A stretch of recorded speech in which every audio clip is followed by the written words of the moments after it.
హిందువులకు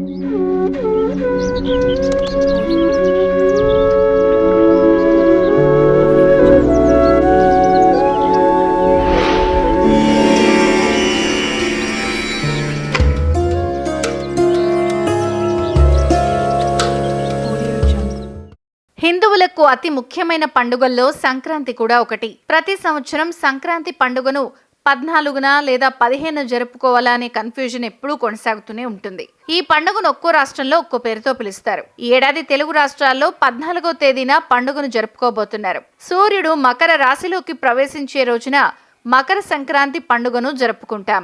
ప్రతి సంవత్సరం సంక్రాంతి సమయానికి రైతులకు పంటలు చేతికొస్తాయి. కాబట్టి రైతులు సైతం సంతోషంగా ఈ పండుగను జరుపుకోవడానికి ఆసక్తి చూపిస్తారు. తెలుగు రాష్ట్రాల్లోని కొన్ని ప్రాంతాల్లో ఈ పండుగ సమయంలో కోడి పందాలు కూడా జరుగుతాయి. ఈ పండుగ రోజు ఉదయాన్నే నిద్రలేచి నదుల్లో పుణ్యస్నానం చేసి దేవుళ్లను పూజిస్తే కోటి జన్మల పుణ్యఫలం దక్కుతుందని అంటారు. ప్రాంతాన్ని బట్టి సంక్రాంతి పండుగ రోజున పూజ చేసే సమయంలో సైతం మార్పులుంటాయి. ఇక తెలుగు రాష్ట్రాల్లో ఈ పండుగకు సంబంధించి ఉదయం 8ంటికే పూజలు చేస్తారు.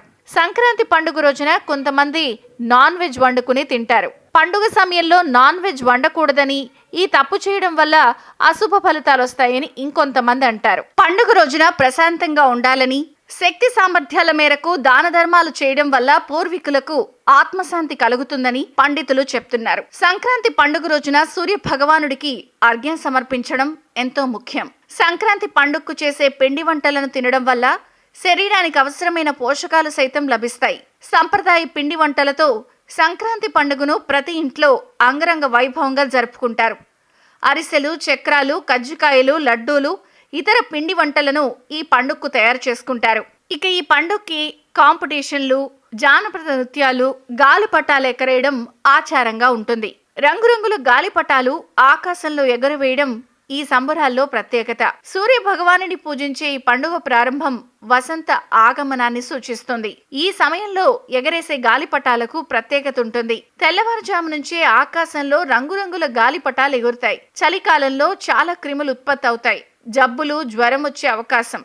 మకర సంక్రాంతి రోజున ప్రకాశవంతమైన సూర్యకిరణాలు పొందడం ద్వారా బ్యాక్టీరియా సహజంగా నాశనం అవుతుంది. అందుకే గాలిపటాలు ఎగరేస్తారు. సూర్యుడి కిరణాలు నేరుగా మన శరీరం మీద పడతాయి. చాలా రోగాలను దగ్గరకు రాకుండా చేస్తాయి. గాలిపటాలను సంక్రాంతి నాడు ఎగరేయాలని చెప్పడం వెనుకున్న ఆరోగ్య రహస్యం ఇది.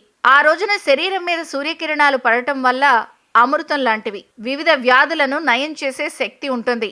అలాగే సంక్రాంతి, ఉత్తరాయణ సమయాల్లో గాలిపటాలు ఎగరేస్తే స్వర్గానికి వెళతారని కథలు కూడా ఉన్నాయి.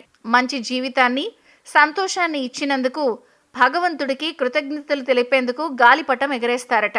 ఉత్తరాయణ సమయంలో నీలాకాశంలో గాలిపటం ఎగరేయడం వల్ల మనసుకు హాయిగా ఉంటుంది.